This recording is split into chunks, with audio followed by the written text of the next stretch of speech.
Aunque ya llevamos bastante más de un año de pandemia, día a día seguimos aprendiendo del COVID-19. Hoy vamos a poner el ojo en lo que se ha denominado COVID largo y también en los efectos denominados post-COVID.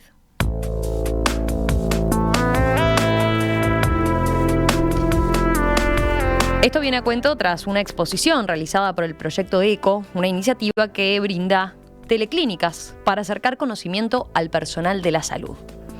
Esta semana se centraron en lo que llamaron el largo camino del COVID-19 e incluyó el repaso de consecuencias neumológicas, cardiológicas, neurológicas y psicológicas. Vamos a profundizar en este tema. Para eso estamos con una de las coordinadoras de esta charla, la doctora Victoria Franchet, quien es médica internista, infectóloga y profesora adjunta de infectología en la Universidad de la República. Doctora Franchet, un gusto saludarla. Bienvenida. Hola, ¿qué tal? Buenos días para todos. Muchas gracias por la invitación. A ver, empecemos haciendo un poco de aclaración de términos, digamos así, ¿no? Se habla de COVID largo, de COVID persistente y de post-COVID. ¿Podemos hacer esa distinción rápida entre estas tres variantes, digamos? ¿Podemos empezar, por ejemplo, por qué es el COVID largo? Sí, todo esto refiere a la persistencia de síntomas que se han fijado de forma un poco arbitraria en 4 semanas. Capaz que tenemos que empezar por definir, digamos, cuál es la duración media de los síntomas en la mayoría de los pacientes. Bien. Y esto claramente va a variar si la infección fue cursada de forma leve o fue cursada de forma grave. Básicamente todos sabemos que el 80% de las personas van a cursar un COVID leve, un 15% aproximadamente un COVID moderado a grave y un 5% van a estar en CTI. Entonces, de los pacientes que tienen una enfermedad leve y que no requieren hospitalización, la media de días son 11 días aproximadamente. Y aquellos que requieren hospitalización y que están un poco con una infección ya, una neumonía o una infección pulmonar, la media son entre 15 y 25 días y eso va aumentando a medida que aumenta la gravedad, claramente siendo la media de 30 días aproximadamente para los que están en CTI. Así se fijó que 4 semanas después de la infección, si la persona persiste con síntomas o resolvió los síntomas, se los vuelve a tener, o usó asintomático y agrega síntomas nuevos después de las 4 semanas, eso podría ser un COVID persistente, digamos. Ahí es como una gran bolsa de varias cosas, pero bueno, ya en octubre del año pasado la Organización Mundial de la Salud advierte que esto es un problema y que tenemos que brindarle un poco más de atención, digamos. Así que ahí está el COVID persistente. Entonces tiene que ver con el paciente que tiene síntomas de la enfermedad durante más de 4 semanas, por lo menos. Exactamente, sí. Bien. Esos son los síntomas persistentes. Tienen manifestaciones clínicas por más de 4 semanas. Y eso es independientemente a cómo hayan cursado la infección. Pueden ser pacientes que tuvieron una infección leve o sin síntomas y que 4 semanas después... Bueno, eso quizás es lo que más sorprende, ¿no? Que podemos estar hablando de lo que se llama asintomático, que después de cursar la enfermedad, en la cual transcurrió sin ningún problema, ahí sí aparecen los síntomas. Exactamente. Los síntomas pueden ser causados por varias cosas. Pueden ser causados o por la misma acción viral, o pueden ser causados por la respuesta inmune de la persona, o pueden ser causados también, bueno, los pacientes que fueron hospitalizados claramente por los fármacos, por las terapias utilizadas, por la internación misma, que también por el estrés postraumático, pueden ser causados por varias cosas, pero lo cierto es que un 10% aproximadamente de las personas que cursan COVID van a tener síntomas más allá de las 4 semanas, y eso es una cosa que tenemos que prestarle atención y tener respuestas en los sistemas de salud también para eso. La mayoría de las veces los síntomas van a ser leves, van a ser fatigas lo más frecuente y después como una sensación como de agotamiento mental o nebulosa que no permite concentrarse o mantener las actividades de la vida diaria. Esos son más o menos los síntomas más frecuentes. Bien, ahí ya despejamos algunos elementos entonces. Después, el COVID largo, ¿ahí de qué estamos hablando ya?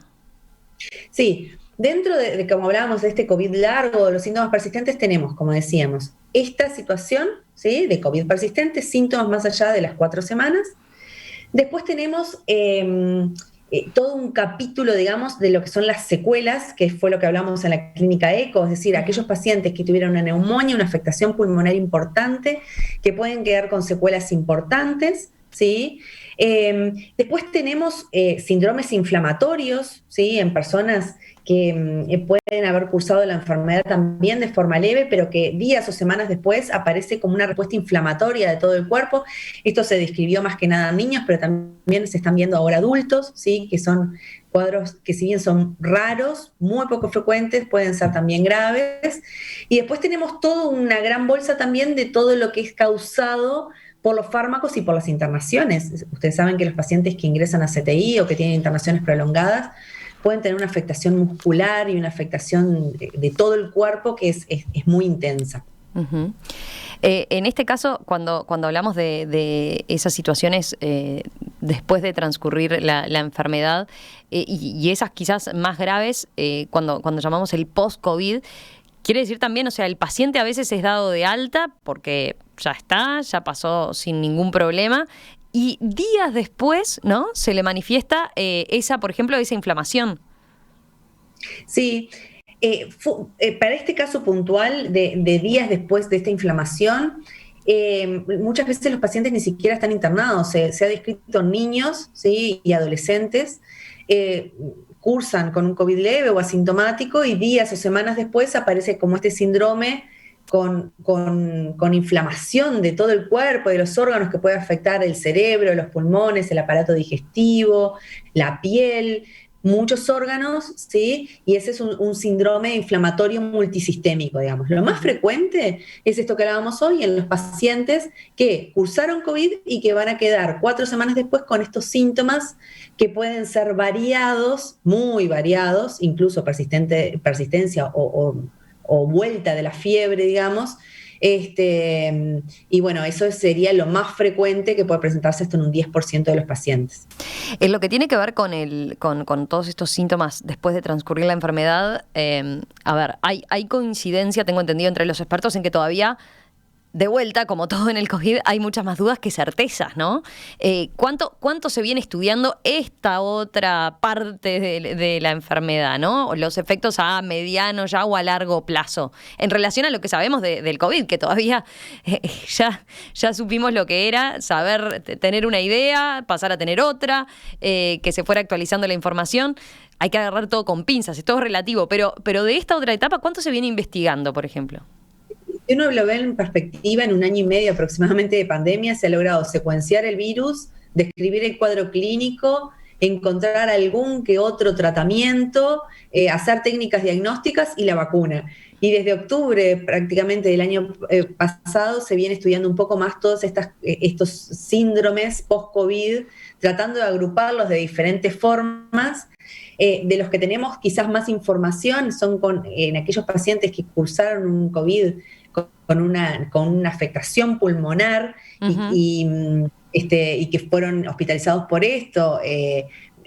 Todo lo que tiene que ver con las secuelas, digamos, pulmonares, que fue de las cosas que se abordaron en la clínica ECO, digamos. De eso capaz que es lo que tenemos un poco más de información, porque bueno, también es más fácil seguir a los pacientes que ingresamos, que son un mínimo de los pacientes que cursan la infección. Claro, incluso acá en nuestro país teníamos esa dificultad también, ¿no? Al haber llevado durante lo que fue los primeros meses de la pandemia en general, una situación sanitaria relativamente controlada y sin muchos casos, hasta para ustedes estudiar y ver los efectos posteriores era complejísimo, ¿no? Había muy pocos pacientes, ¿no? Distinto es la situación ahora, donde sí se le puede hacer más seguimiento, donde sí se puede ya sacar alguna conclusión, aunque sea preliminar, ¿no? Exacto, nosotros corremos con la ventaja de que bueno, que podemos ver la experiencia que han tenido otros países que se adelantaron con todo esto, ¿no? Pero sí, si bien tenemos esa ventaja, también tenemos la situación de un sistema sanitario absolutamente desbordado y que dificulta también el abordaje a largo plazo de estos pacientes y el abordaje de todo el resto de las cosas que le pasan al resto de los pacientes, ¿no? Eso es uno de los desafíos, ¿no? El ver cómo sigue el tema de los síntomas post-COVID y cómo se hace el tratamiento en aquellos que tienen que atenderlos como tal, sumado a todo lo que ha quedado relegado ahora o en suspenso, las consultas que se han visto suspendidas por la emergencia sanitaria y que evidentemente sabemos que después, cuando todo vuelva a la normalidad, va a implicar, que hubo muchas cosas que no se pudieron detectar a tiempo, ¿no? Y eso también va a significar una sobrecarga del sistema de salud. ¿Ustedes lo están tomando como un desafío ahora eso? Sí, claro. Son aproximadamente, como decía hoy, el 10% de los pacientes que cursan COVID en la comunidad, y aquellos pacientes que han estado ingresados los que requieren mayor seguimiento, claramente. Lo que sí es claro que no tenemos que minimizar los síntomas y que es importante también para esas personas. Hay un estudio en Estados Unidos que solamente el 65% de las personas que cursaron COVID a las 3 semanas aproximadamente están en la misma situación de salud, se sienten igual que antes de la infección. Uh-huh. Y bueno, estos síntomas van mejorando día a día, pero bueno, tenemos que prestarle atención. Muchas veces son situaciones vinculadas con ansiedad, con miedo, trastornos del sueño. Hay muchas cosas que pueden darse y que si le prestamos atención también y se refiere a un equipo multidisciplinario, pueden mejorar claramente la sintomatología. A ver, una de las cosas que se sabe a esta altura es que tenemos que desterrar la idea de que el COVID es una enfermedad respiratoria. ¿Eso lo podemos afirmar? Sí, exacto. Es una enfermedad de múltiples órganos y sistemas. Sí, sí. Eso se puede pasar en limpio ya, desde de lo que sabemos entonces. Sí. Si bien el sistema respiratorio es el sistema más afectado, digamos, es una infección que es multiorgánica, digamos, sí. Uh-huh. Volviendo al tema de cuánto el personal de salud está capacitado también para después, para esta otra etapa. El objetivo de la charla que tuvieron ustedes en la clínica ECO esta semana también buscaba eso, ¿no?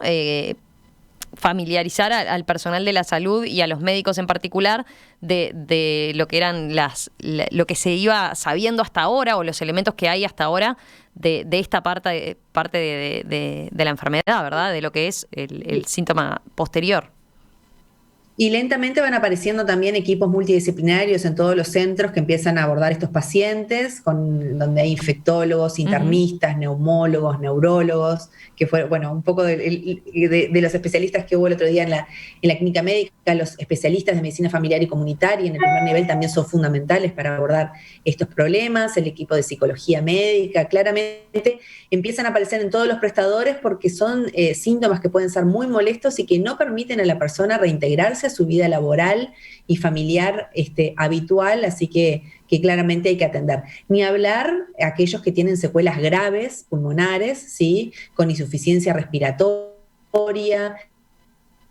Bueno, eso es algo que se menciona, que pueden ser muy severos a largo plazo, ¿no? Eso es algo que se menciona por parte de varias personas que han tenido COVID, ¿no? Esa dificultades como para respirar o esa sensación de que todavía no está en todas sus capacidades, ¿no? Para manejar el aire, por ejemplo, al mantener una conversación o al caminar.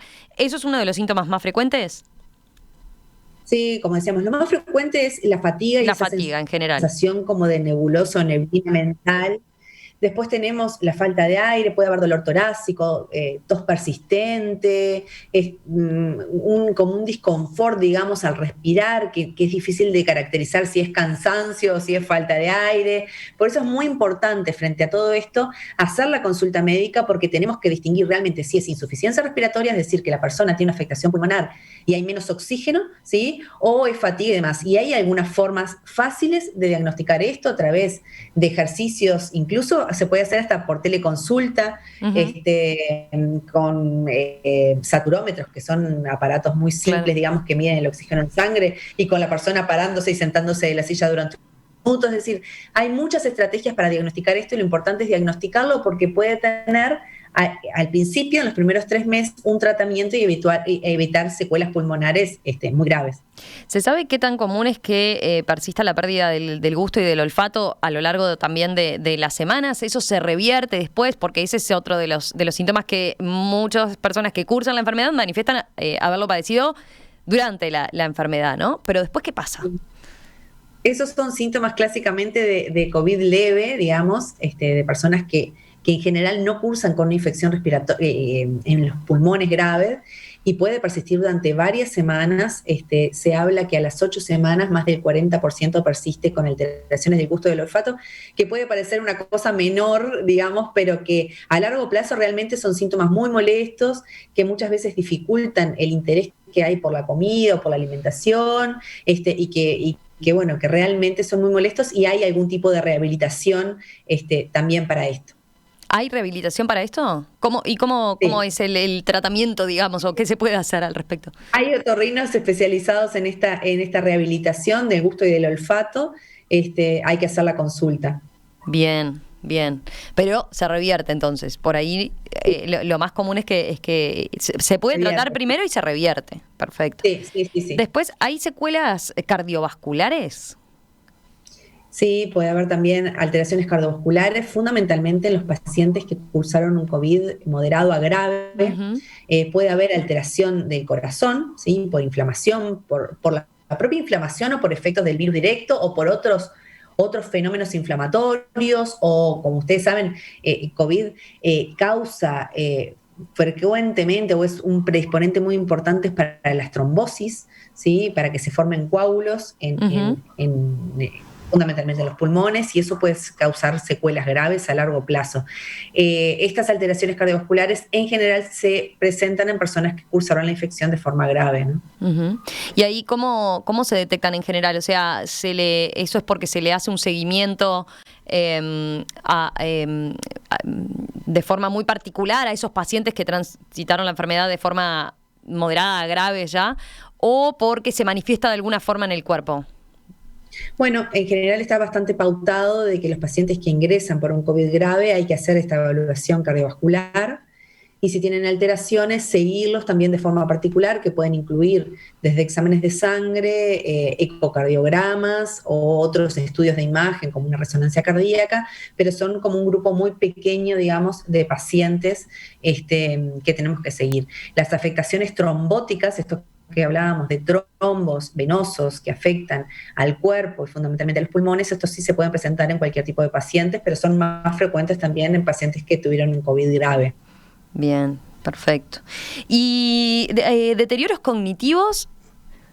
Deterioros cognitivos ya que pueden desembocar Sí. en algo más grave, ¿no? No algo bueno, que uno sienta esa disociación o que está como medio perdido, ¿no? Que es algo de lo que se menciona también. Hablando de Sí. cuestiones que efectivamente sean a tener en cuenta. Sí, esto fue abordado también en la clínica ECO por el neurólogo, por Andrés Galle.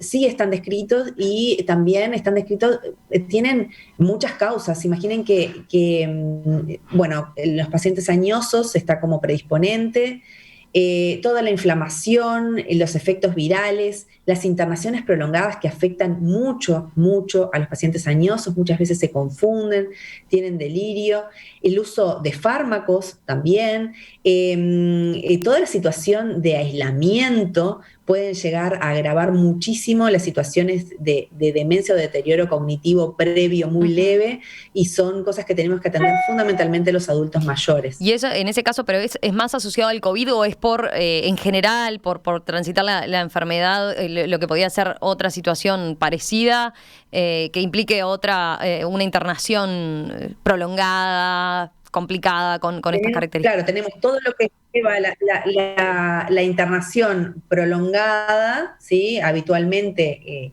que es bastante deleteria para los adultos mayores,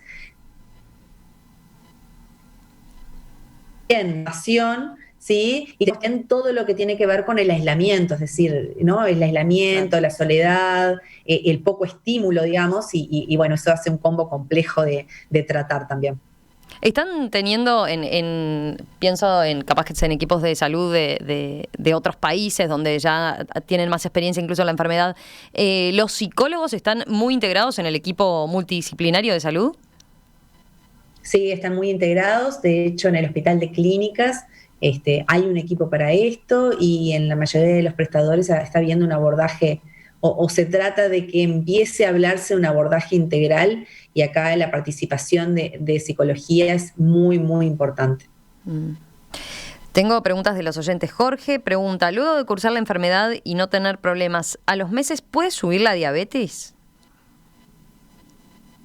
En los diabéticos Sí, en puede particular subir. hay algo que es... Los diabéticos en particular, sí, puede haber alteraciones metabólicas en diabetes, puede haber problemas en tiroides, puede haber varios problemas metabólicos vinculados a la inflamación luego de cursar la infección, sí.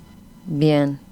Estaba mirando algunas otras preguntas, pero después, en general, lo que se puede sacar en limpio es, hay tratamientos para todas estas secuelas. O sea, por ahora, el panorama es auspicioso desde ese punto de vista. No se han presentado situaciones que se diga, bueno, este efecto del COVID no se puede abordar como tal. Bueno, vamos paliando las secuelas, por ejemplo, en las secuelas pulmonares puede tratarse con corticoides, que son fármacos antiinflamatorios muy potentes. Bueno, en otras secuelas puede tratarse con rehabilitación, en alteraciones de depresión, de ansiedad, de trastornos del sueño pueden tratarse también con fármacos específicos. Pero no tenemos, por ejemplo, para el fallo multisistémico no tenemos demasiado tratamiento más que los antiinflamatorios como los corticoides. Por ahora, la única forma de tratarlo es que no tengan la infección y Claro. tenemos que prevenir sí o sí los nuevos casos. Ahí cuando Estamos hablamos aprendiendo recién de todo esto. cuando hablamos de las inflamaciones generales del sistema, que sobre todo mencionaba, se ha visto en niños, ¿hay medicación para tratarla? O sea, se puede, mediante antibióticos, entonces, reducir, pero después hay que esperar a ver cómo reacciona el organismo. ¿Es así el proceso?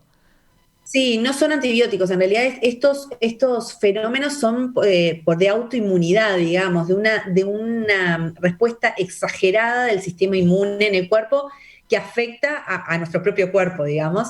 Y bueno, y es por eso que el tratamiento es frenar esa cascada inflamatoria y esa inmunidad, y se hace con fármacos que modulan, digamos, este sistema inmune, como por ejemplo los corticoides. Veía, el término es, ocurre una tormenta de citoquinas, ¿puede ser? Que son sustancias inflamatorias que produce nuestro propio cuerpo. Uh-huh. Y entonces lo que hay que hacer es inhibirlas cuando se salen de su cauce, digamos, quedan... Exactamente, cuando el sistema inmunológico se sale de su causa, tratar, digamos, de aplacar ese sistema inmunológico con antiinflamatorios. Con antiinflamatorios, bien, bien. ¿Y la recuperación ahí cuánto lleva? O sea, ¿de qué estamos hablando en lo que puede ser un síntoma post-COVID, digamos, ¿no? El paciente aquel que transitó la enfermedad sin ningún problema y después le aparece este tipo de situaciones. Sí. Para este sistema inflamatorio particular que se describe en niños y ahora se está describiendo en adultos, es una situación muy, muy rara y que puede ser muy grave. Para el resto de los síntomas de COVID persistente, la mayoría de los síntomas van entre 4 y 12 semanas. Eso es aproximadamente lo que duran los síntomas, digamos. Bien, bien. Pero en el caso de la inflamación, puede ser, dijimos, es además a nivel generalizado de todos los organismos. Esa es la característica. ¿Cómo se manifiesta en general?